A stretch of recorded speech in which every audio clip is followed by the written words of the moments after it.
நீங்கள் ஈஸியாக படிக்கணும்னா ஒரு டெக்னிக்ஸ் இருக்கு, அதை ஃபாலோ பண்ணுங்க. இந்த டெக்னிக்ஸ் என்னன்னா ஜாப்பனீஸ்காரங்க ஃபாலோ பண்ணி நல்லா படிக்கிற ஒரு டெக்னிக்ஸ் தான் இது.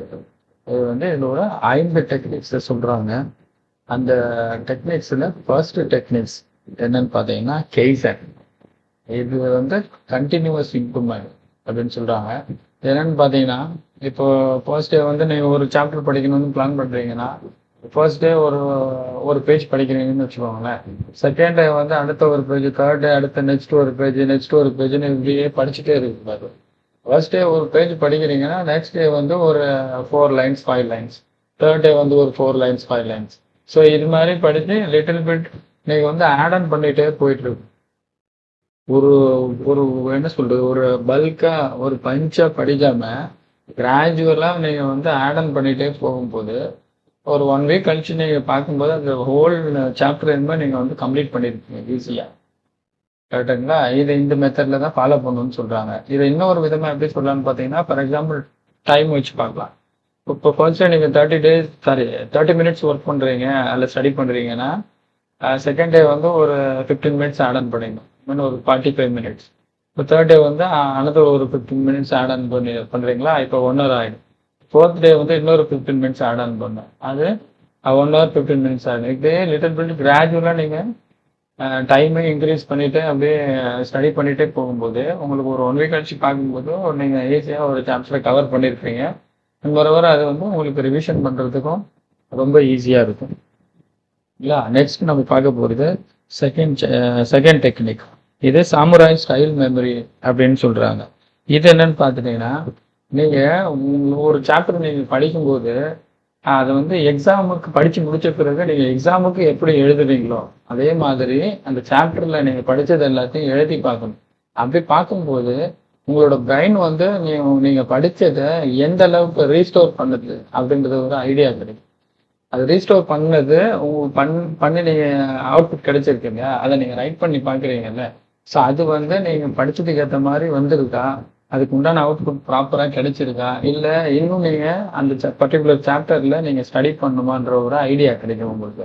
ஸோ அதை பேஸ் பண்ணி நீங்க படிச்ச விஷயங்களை எழுதி பார்க்கும்போது அது உங்களுக்கு வந்து ஒரு சாட்டிஸ்ஃபேக்ஷனா வரல அப்படிங்கும்போது நீங்க என்னென்ன மிஸ் பண்ணீங்களோ அதெல்லாம் நீங்க ரீஸ்டடி பண்ணி அதை இம்ப்ரூவ்மெண்ட் பண்ணிக்கலாம்.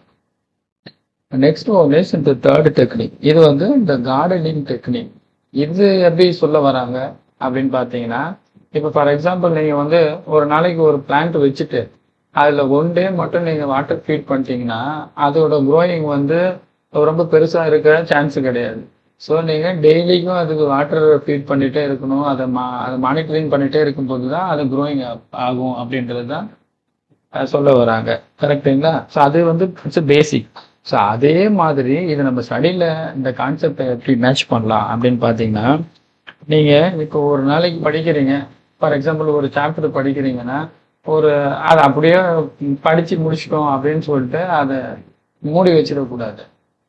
அதை என்ன பண்ணணும், நீங்க ஒரு வாரம் கழிச்சோ இல்லது ஒரு மாசம் கழிச்சோ அதை மூடி வச்சுட்டு அகைன் பார்க்கும்போது ஐயோ புதுசா பாக்குற மாதிரி ஒரு ஃபீல் இருக்கும் உங்களுக்கு. கரெக்டா? அப்போ உங்களோட பிரெயின் வந்து அது ஃபுல்லாத்தையுமே மறந்துட்டு இருக்கும். அதுக்கு என்ன பண்ணும், டெய்லி நீங்க அதை வந்து டெய்லின்னா இப்போ இன்னைக்கு ஒரு சாப்டர் படிக்கிறீங்கன்னா அதை ஒரு 2 டேஸ் கழிச்சு அகைன் அதை திருப்பி பார்க்கணும், திருப்பி படிக்கணும். அதே மாதிரி இன்னும் ஒரு 3 டேஸ் கழிச்சு அதை திருப்பி பார்க்கணும், திருப்பி படிக்கணும். அது இன்னும் ஒரு 1 வீக் கழிச்சு நீங்க திருப்பி படிச்சுட்டே இருக்கும்போது ஒரு 1 மந்த் கழிச்சு நீங்க அதை பார்க்கும்போது உங்களுக்கு ரிவிஷன் பண்றீங்கன்னு வச்சுக்கோங்களேன், ஒரு ஹோல் சாப்டரை ரிவிஷன் பண்ணணும் ட்ரை பண்ணும்போது ரொம்ப ஈஸியா இருக்கும்.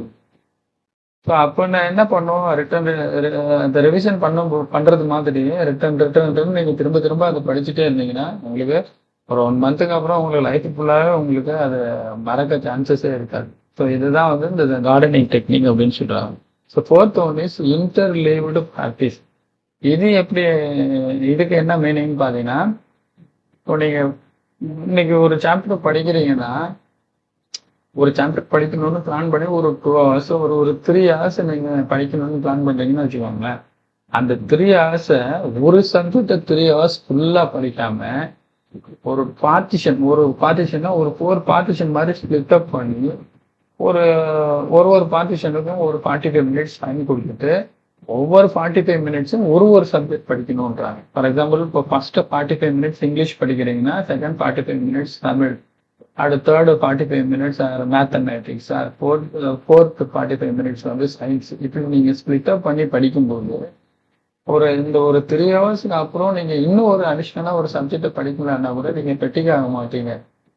உங்களோட பிரெயின் வந்து ரொம்ப ஃப்ரீயாவே இருக்கும். பட் அதாவது அடாப்ட் ஆகிக்கும் அப்படின்னு சொல்ல வரேன். இப்போ நீங்க ஆஃப்டர் ஒரு 3 ஹவர்ஸ் இன்னும் ஒரு சப்ஜெக்டை நீங்க படிக்கணும்னா கூட நீங்க ஈஸியா படிக்க முடியும்.